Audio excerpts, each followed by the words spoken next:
Salut, moi c'est Alicia et je suis actrice. Bienvenue dans mon deuxième sketch sur les Jean-Michel pervers du monde artistique que j'ai rencontré. Tu sais ma petite, on m'a toujours dit que je faisais des choses géniales avec ma langue.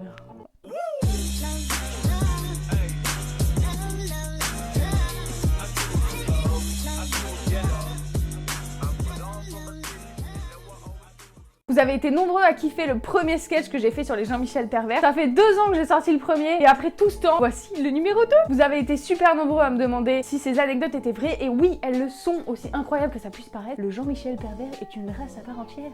Et vous êtes pas pris pour celles qui vont suivre. Oubliez pas de vous abonner pour me soutenir et on est parti. En 2020, je suis invitée par un animateur radio d'un certain âge, 70 ans, qui invite des jeunes talents de la région pour les promouvoir, parler de leur activité et tout, etc. Donc il m'invite au resto pour préparer l'émission. Jusque là, tout se passe bien. On fait l'émission, tout ça, c'est nickel. Et à la fin, Jean-Michel pervers a frappé. Petit tour de passe-passe pour m'inviter chez lui. Dis donc ma petite, toi qui connais un peu YouTube, ça te dirait de venir à la maison me montrer comment ça fonctionne? Help. Donc le mec hyper malaisant m'invite chez lui pour me montrer comment ça marche YouTube. Quand un vieux de 70 ans t'invite chez lui seul pour lui montrer comment fonctionne YouTube, je trouve ça très suspect. Donc je lui ai fait la technique de oui, on s'appelle hein. Je ne compte plus le nombre de messages que j'ai reçus avec appelle-moi, viens me montrer à la maison comment fonctionne YouTube, je suis perdu. On passe au Jean-Michel pervers suivant, bitch. Ouh. Oh alors celle-là vous êtes pas prêts. Je suis à Paris dans la station de Châtelet-Léal. J'ai très envie de faire pipi et là en allant aux toilettes je rentre dans un mec. Bam. Comme dans les films. Hyper romantique. Enfin là c'était pas romantique parce que c'était dans une station de métro tu vois mais bon bref. Et genre il me dit waouh mais vous êtes belle mademoiselle. Est-ce que vous avez déjà pensé à faire actrice ou comédienne? Et je lui dis bah ça tombe bien car je suis actrice. Et il me dit bougez pas, il faut que je vous fasse rencontrer mon cousin. Il est dans le cinéma et il vient de tourner avec Mathieu Kassovitch. Mathieu Kassovitch ici présent. Bref j'accepte le rendez-vous et on va dans un restaurant avec son... Je me dis mais attends mais pourquoi j'ai accepté ce rendez-vous? J'accepte la rencontre et on se donne rendez-vous dans un restaurant avec son cousin. Et en effet, c'était hyper intéressant, le cousin est dans le cinéma, blablabla. À la fin, ce cher monsieur me propose de me ramener chez moi. Et qu'est-ce qu'elle fait Alicia? Eh ben elle accepte. Sentant le traquenard arriver, je lui dis c'est très gentil de vouloir m'aider, mais si tu veux brouter mon minou, ce sera pas possible. Et genre le mec me dit non mais écoute, hein, je sais que tu résistes, mais un jour tu seras à moi, je le sais. Bref, on arrive devant chez moi, je suis pétrifiée. Il voit que je ne tombe pas pour son carnet d'adresse, pour sa carte bleue exubérante, oui parce que le mec était millionnaire. Désespéré, le mec quand on arrive devant chez moi me sort, tu sais ma petite, on m'a toujours dit que je faisais des choses géniales avec ma langue.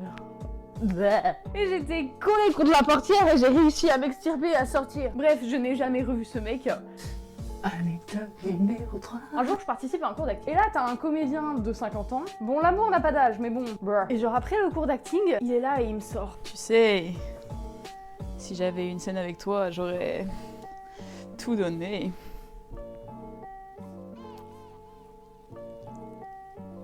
Help.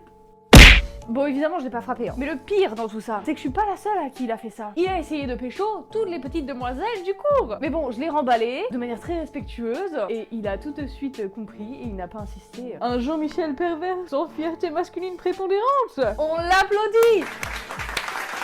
Abonne-toi. Anecdote numéro 4.